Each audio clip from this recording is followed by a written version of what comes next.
Yeah, thanks, Tim. I just want to, before I get started, thank Tim and Karen and Trevor for putting this all together and doing such an outstanding job on these frames. I always thought that the kind of work that I'm doing is actually a perfect match for me, at least. His frames really enhance the work and give it a sense of time and place as well, which I really appreciate.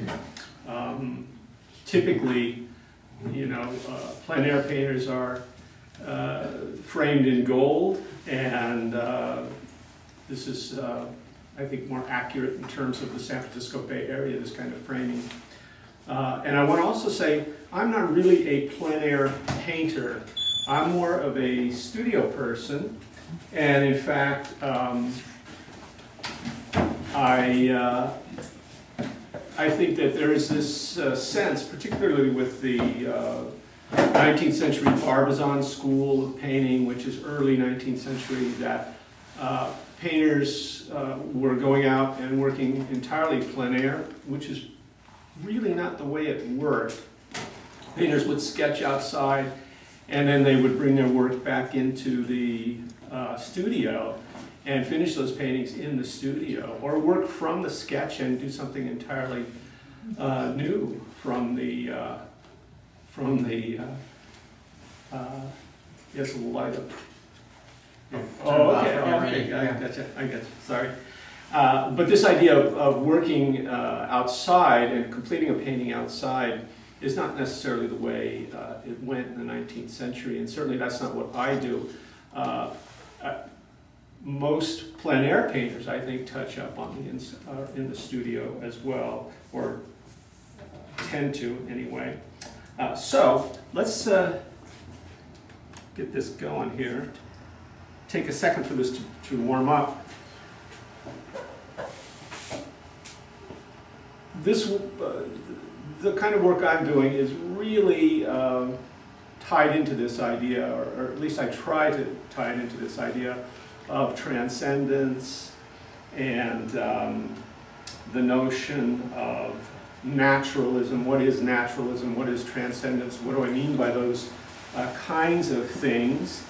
And so I'm going to take you on a little historical journey here and sort of set the stage for what it is I'm doing and what it is tonalism does. And tonalism refers to a style of painting in which the value structure is compressed. And by value structure, I mean the movement from light to dark. That structure is compressed. And what that does is create two things. One is a sense of unity. It gives the color a kind of unified quality that it wouldn't otherwise have, what is sometimes called gestalt, this idea of totality or unity. And it does that, it creates that sense. And then it creates this sense of subtlety at the same time, because what you're reading are subtle variations instead of dramatic variations in the value structure and in the color structure as well. There's a very famous landscape painter in the Monterey Bay Area by the name of Juan. I don't know if you've heard of him, but he uses a technique in which he mixes two complements. Complementary colors would be colors like orange and blue opposite each other on the color wheel. He mixes them together to create a kind of perfect gray, puts that gray aside, and then with each color that he mixes, he takes that gray and mixes it into the color. And what that does is to, again, bring all the color together, unite all the color, make it something that has, again, this sort of subtle relationship as opposed to a dramatic difference or a startling difference in terms of the hue or the color. So, let me define these two terms. Naturalism is art in which nature is the authority. If you're going to paint a tree, you better have looked at a tree, right? And if you're going to really be scrupulous in that regard, you're going to really take very careful look at that tree and copy it as carefully as you can, and that's a kind of strident naturalism. Transcendence. This idea, this is something goes back to Ralph Waldo Emerson in the 19th century, this notion that ultimately the greatest revelation is that divinity is in all human beings. You know, each of us shares a kind of divinity. And that's not what I'm referring to when I refer to this idea of transcendence. What I'm referring to is a communication really of the mystery of what is. And in tonalism, you get that quality, and you get it because there's a kind of ambiguity in a tonalist painting. Things aren't quite resolved. And as you look at something, you're sort of making subjective determinations as to what it is you're actually seeing. And in that process of subjective interpretations, you're perhaps seeing things that the artist intended or perhaps not intended, but it's open to this kind of subjective interpretation. And that evokes a kind of mystery, I think, in the painting, and that mystery is what is transcendent, that is communicated to everybody. So, what is nature? You know, what do we mean when we say we're going to be a naturalist and copy nature or imitate nature? And there are really three categories to our understanding in the visual arts of the replication of nature, and they happen to be this idea of bucolic nature, that nature is gentle and forgiving and warm, and it's something we want to go experience. We all want to go to Napa Valley, right? And we're going to go there, get a glass of wine, and enjoy the panorama, enjoy nature. And so nature is something that is enjoyable and bucolic and pastoral and more than anything else, gentle. Then there's this other kind of nature, sublime nature.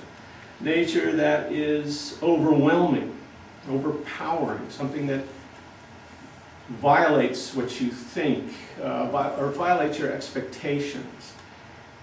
Prodigious space. You know, if you're standing at the edge of the Grand Canyon and you look out over the Grand Canyon, that is a sublime experience. Or if you drive into Yosemite Valley, that is a sublime experience. So you have nature as bucolic. Nature is sort of relaxed and gentle. And then you have nature that's overwhelming and overpowering. And then you have this third category, which is a kind of combination of the two. And so what we're looking at here, this is an old painting by Poussin. This is from the 17th century, actually. And this tradition of bucolic nature really goes back to classical antiquity. It goes back to the Greeks and the Romans. And here you have a kind of Greek scene in Arcadia. And Arcadia is the Greek Napa Valley. Arcadia is this place you go to and you relax, and it's gentle, and you herd some sheep around or something like this, and it's very, very pleasant. And yet, you have these three shepherds here who have stumbled upon what is called a cenotaph, and a cenotaph is really a tomb, but there's no body in it. And so you have this gravesite or tomb, but no body in it, and on it it says, there's an inscription, it says, "Et in Arcadia ego." And this is a kind of warning, you might say, by Poussin. "Et in Arcadia ego" in Latin means I am in Arcadia. I am in Arcadia. You cannot escape mortality, no matter how gentle nature is. This is something that is grave and constant in our experience of life. And what the shepherds are showing us, or what they're displaying, is this idea that perhaps nature isn't such a pleasant place after all. You know, you can't escape mortality. Now, by the 19th century, you have this powerful romantic movement taking place. It all starts really in the late 18th century with interpretations of Rousseau, the romantic philosopher extraordinaire, and you have this idea of the diminishment of religious thought or theological thought, that the notion of divinity is beginning to decay somewhat. And in the process, you know, there's a vacuum left in society, particularly in intellectual society. There's this vacuum of faith, you might say, because religion has been, to some degree, compromised by these philosophers in the 18th century and the Enlightenment philosophers like Rousseau, especially Rousseau, to some degree Voltaire. But this idea of the decay of the church. When Wordsworth comes to Tintern Abbey, he writes perhaps the greatest poem about nature ever written. I don't know if you know Tintern Abbey, but it is a poem that celebrates nature and in which Wordsworth says, nature is always with you. It never goes against anybody who cares about her, this kind of thing. And so this powerful replacement, you might say, of religion with nature. So the primacy of nature, the idea that nature is going to become something that people look to as in a very positive way. Again, this all goes back to Rousseau, who said that nature is good. This falls in, against the traditional notion of the church that nature is just a thorny manifestation of original sin. Now you've got something different. You've got this idea that nature is a powerful entity. It is a reminder of deity, of God on earth. And you get images like this. This is by Turner. Just made a movie about Mr. Turner. And Turner is celebrating, in a sense, the triumph of nature over the church. The church is in decay and it is covered in ivy. Nature represented by the ivy. So you've got these, again, two views, this sort of bucolic view, and on the other hand, this sublime view. And this becomes a kind of resonating idea in the early 19th century, in the Romantic period. And what we end up getting then are paintings like this. This is the famous Haywain, which I'm sure you've all seen, by John Constable. And Constable's celebrating the beauty of the day. This is just the English countryside, mill stream, cart going across the mill stream. Absolutely beautiful, absolutely bucolic. You're out here in your cart, you don't have to worry about bears or snakes or anything bad. Everything is good here, and this is what we mean by this idea of bucolic nature. On the other hand, sometimes it's viewed as sublime, and this is nature just as a storm is coming in. And this is Constable as well. So Constable can go both ways, you might say. He can create these images that are sublime in nature and images that are bucolic as well. The contemporary of Constable, who is always working in the what we would call the picturesque sublime, is of course Turner. And what you've got here is hard to make out, but this is a whaling ship right here. And this is the whale reaching out of the water. And if you look very closely, you can see in the boats, these are boats right here, little men, little people. And the people in the boats are really, they're so small, they're so tiny, but they're so well rendered they stand in contrast to these huge brush strokes here. So the brush stroke becomes sort of a character in the painting. And this is the picturesque sublime. This is overpowering nature, and something that is deeply effective. This is again Turner.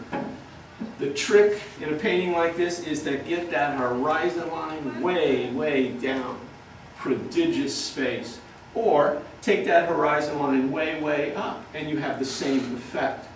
So you get a drama taking place by virtue of the placement, either to one side or the other of the horizon line. And that idea of distant, infinite space is something that relates to this notion of the experience of the sublime. When you're standing out on the edge of the seashore looking out at the ocean, and you look off into the distance, and there is that distant horizon line. I love this painting. This is also by Turner. This is Odysseus dismissing or making fun of, really, Polyphemus. And you have to really look in a Turner painting, but this is Polyphemus up here. You know the story of Polyphemus. He's the Cyclops, and he has captured Ulysses and his men, and here they all are. Ulysses is standing right here, and they're sort of thumbing their noses at Polyphemus, though he can't see them because they've blinded him. And, Ulysses has the wit to tell Polyphemus that his name is No Man. I don't know if you know the story. And then, when the other Cyclops ask him who's bothering him, he says, No Man. And they say, well, leave us alone. Anyway, they're sailing away. Well, you have that wonderful story here. You have the figures here. You have these little tiny details. But again, these tiny details are placed within this incredibly energetic structure of brushstrokes and glazes and all kinds of wonderful things going on just from a painterly perspective, not from as part of the story necessarily, although they enhance the drama of the story, but it's just something that is participating in this, in the tale of Ulysses. Now, how does this affect us? How does this affect American painters? Well, the Hudson River School is deeply affected by what's taking place in Europe. America is always, right up until the 20th century, aspiring to what is happening in Europe. And you have this painting by really one of the originators of the Hudson River School, Thomas Cole, and this is Eden. There's, I don't know if you can see him, but there's Adam right there. And Eden is beautiful, wonderful, and there's no place more bucolic than Eden.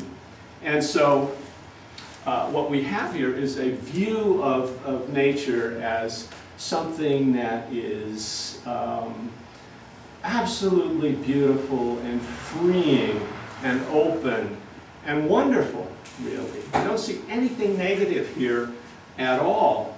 And much of the Hudson River School has that quality.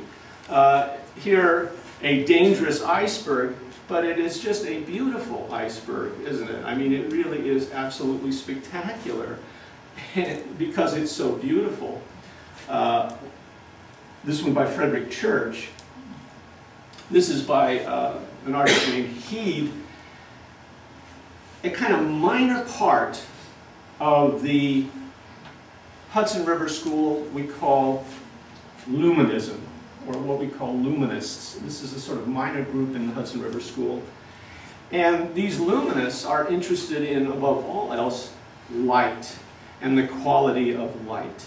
And so we're beginning to get closer and closer and closer to what we would call a tonalist painting.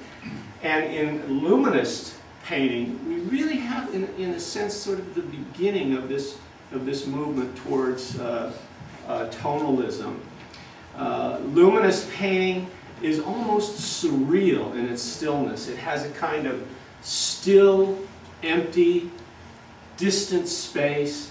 Notice where the horizon line is here. It's way, way down in the picture plane. Makes it feel even more vast than it is. The same thing in this painting. This is oncoming storm, or thunderstorm, oncoming thunderstorm. And you have that same sense of a dramatic, we would all call this almost tenebristic meaning an extremely dramatic use of light and dark. And that play of light and dark is really evocative. It's dramatic, and it's the kind of thing we see in real life when we're out looking at a sunset, or where we see some spectacular cloud formation. It almost takes your breath away. You know, you go, oh, look at that. And that idea of something, again, that overwhelms or overpowers speaks to that notion of the sublime. So we're getting more of that sublime aspect in here as well.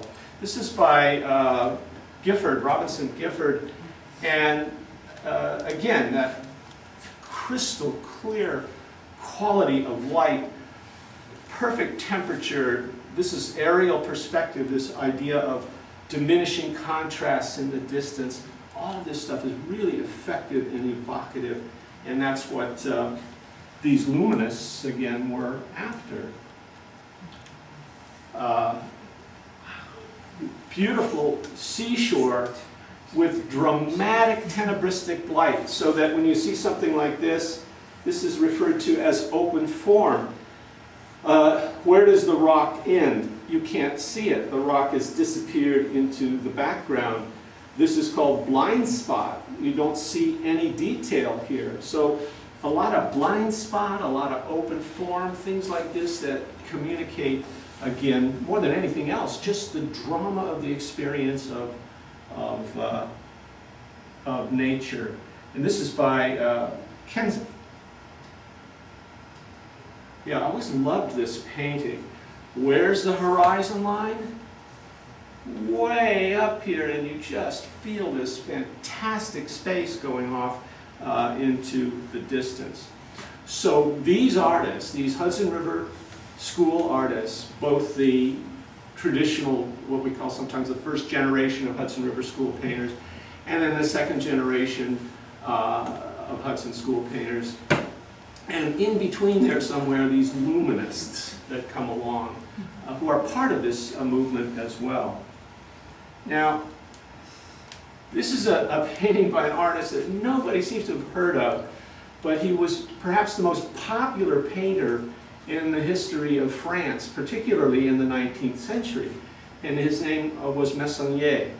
And Meissonier was a very careful academician, getting every detail right. So he made great studies of these period costumes. This is Napoleon here, of course, and this is in the date when this battle took place was in 1808, and this is we're in the 60s here with this painting, so this is about 50 years prior. And so he makes a study of each one of these costumes, what kind of bugle was used, what kind of uniform the bugler wore, and all of this detail. He would build models in his studio, huge models, and set up all the figures and then paint the figures.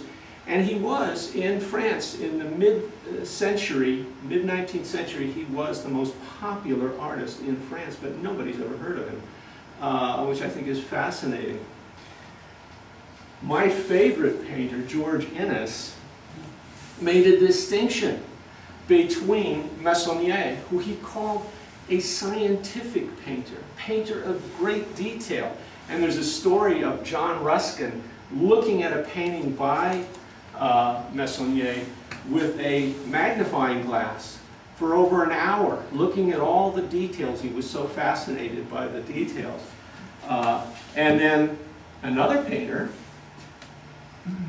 Roehl. And Inness makes the distinction between a scientific painter and a poetic painter. And he sees Corot as a poetic visionary. And so Corot becomes a kind of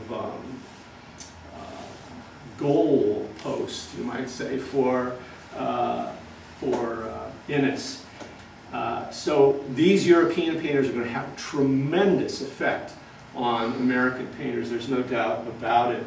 And there is something wonderfully poetic about what Corot does. And part of that has to do with, again, the compression of the value structure. The value structure is limited, the palette is relatively limited, and you get this incredibly nostalgic, evocative mood out of a work like this. These are all by, I'm going to show you a whole series of paintings here by Corot. Again, somebody that Innes thought of as a poet as opposed to a scientific painter. This is called The Windy Day. You know, most of these paintings are simply titled just in terms of the descriptive nature of the painting. You know, well, it's a windy day. Now Corot, along with Rousseau here, this is not Jean-Jacques Rousseau, the philosopher, but the painter Rousseau. These are artists we associate with the Barbizon school. Rousseau was probably the leader of the Barbizon school. And this is when painters are first going out into the countryside near Fontainebleau, in the forest of Fontainebleau, just outside of Paris, south of Paris. And they're going outside and painting on wooden panels mostly. They're using wooden panels because canvas is too flimsy and it blows away in the wind and all of that kind of thing. So these are much easier to use. They're sketching outside and then taking the paintings inside and finishing them inside. So nobody is actually painting from beginning to end plein air here in this Barbizon period. They're painting, they're sketching outside and then moving to the indoors. This is another my favorite painters, d'Aubigny. D'Aubigny was part of the Barbizon group, and these guys would all shuttle down outside of Paris to the forest of Fontainebleau, and they would paint outdoors together. And it was a wonderful moment in the history of painting. Lots of blind spot, lots of open form, dramatic use of light, all of those things that we associate with drama and the sublime in painting, in a visual image. And I think of all the painters that have influenced me, it's the artists that come out of this Barbizon school that are the ones that influenced Innes, for instance, influenced Keith, influenced a whole series of American painters. But they had a problem. They used a black that was had tar as part of its consistency, and that's why you get all this crackling. Unfortunately, a lot of those paintings are suffer from that.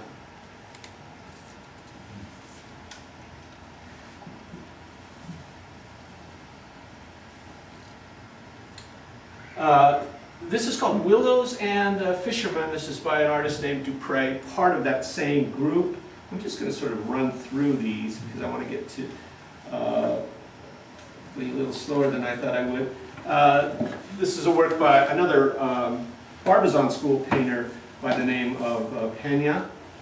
And then we come to something a little bit different. This is a work by Whistler, and James McNeill Whistler, an American painter, who also used, guess what, a compressed value structure, and did these paintings, which are truly tonalist paintings. But his attitude is a little bit different. He's not so interested in the evocative nature of nature.